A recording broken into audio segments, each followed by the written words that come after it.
Hello everyone. In this video, we are going to explore a new feature of LuBan. It is called ID Photo. The idea is that you have taken a photo of a person like this.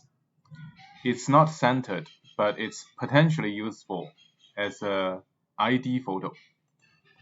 Or for example, this one. Another example.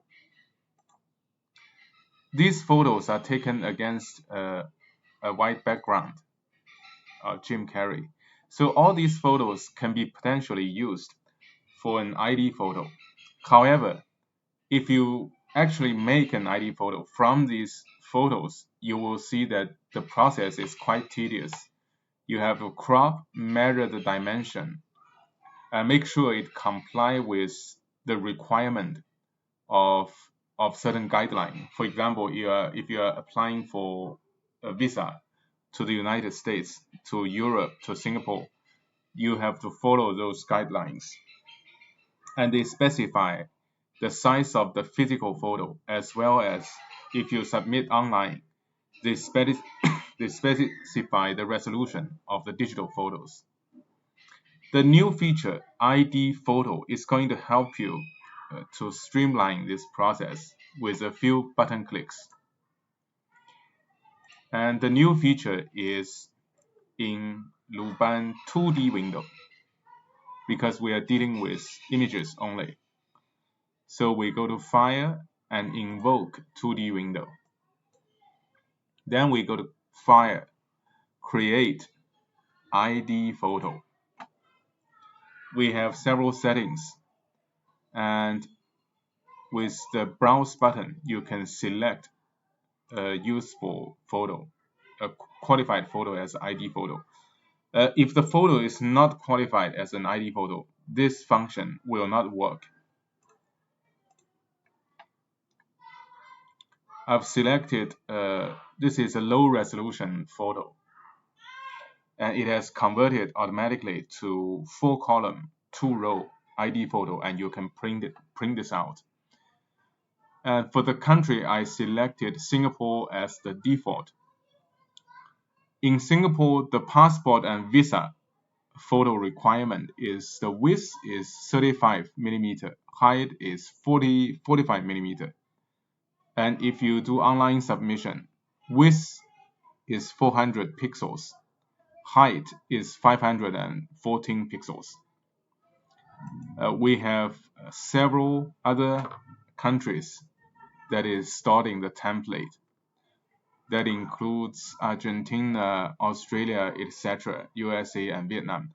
I selected these countries pretty randomly. In case your country is the visa that you want to apply is not in the list, you can specify user input.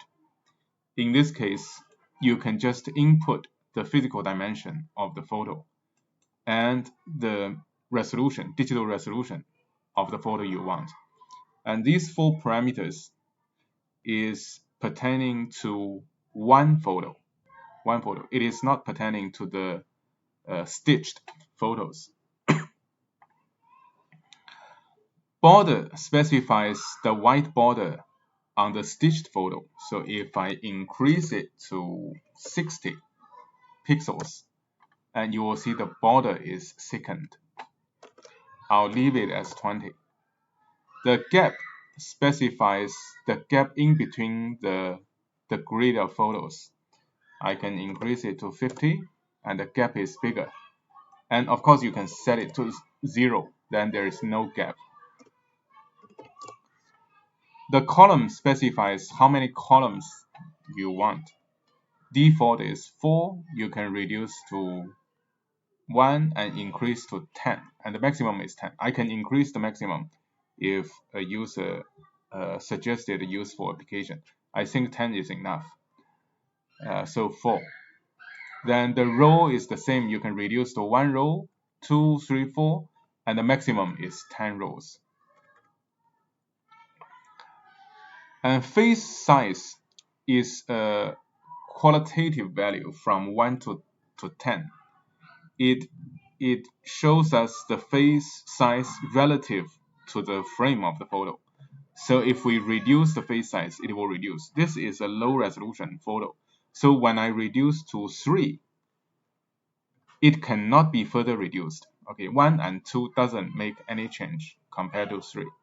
But when you increase the face size, you can increase, the face region will be increased. But of course, at the maximum 10, this may not be qualified as an ID photo because part of the face is hidden, is cropped. And lastly, which is also very importantly, the print size is 211 by 107 millimeter. That means the stitched photo here should be printed on this physical size. You can print this photo by loading it to Microsoft Word or any software that can import a photo and that you set the dimension. LuBan does not directly deal with printers, therefore the output photo will only be a regular photo that has pixel resolution. If you want to specify the actual dimension in millimeter or in inch or in any unit, you have to do it in another software. You can quickly see the resolution of the stitched photo. A single photo is 500 by 500, so we have 4 stitched together. So the stitched photo is roughly 2000, a little bit more than 2000 because of the border. You can see this by pressing the keyboard shortcut S or statistics. This is 2070 by 1050. Okay. To save this project, you can do it as many other LuBan functions. You select an export folder, save folder. And let's go to the folder to take a look. In the folder, we have a setting file, which is the old setting, the settings used in the project.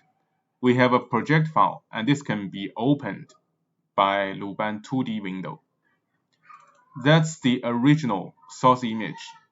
The person is not centered, but the ID photo function automatically center it and produce a beautiful ID photo.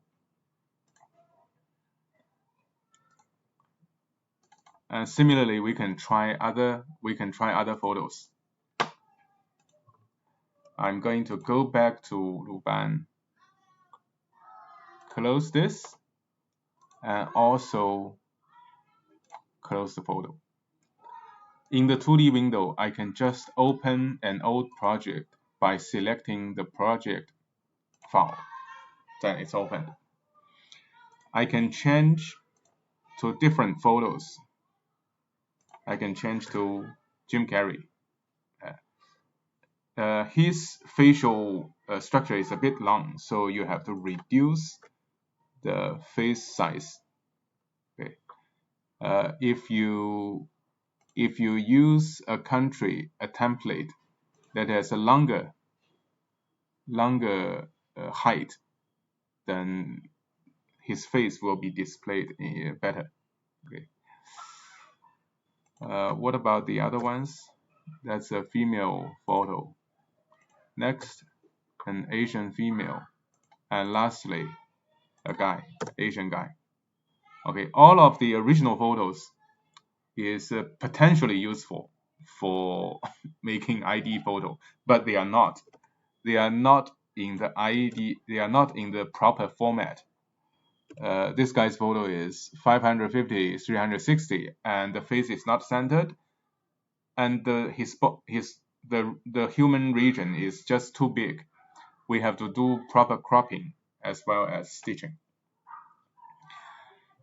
This method is suggested by a friend, not a LuBan user, suggested by a friend who is a photographer.